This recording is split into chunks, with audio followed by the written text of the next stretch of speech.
እግዚአብሔርም ለአባቶቻቸው እንደማለላቸው በዙሪያቸው ካሉት አሳረፋቸው።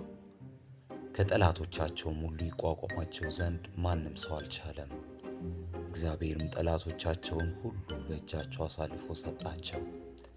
እግዚአብሔር ለእስራኤል ቤት ከተናገረው መልካም ነገር ሁሉ ተፈጸመ እንጂ ምንም አልቀረም። መጽሐፈ ኢያሱ ምዕራፍ 21 ከቁጥር 44 እስከ 45።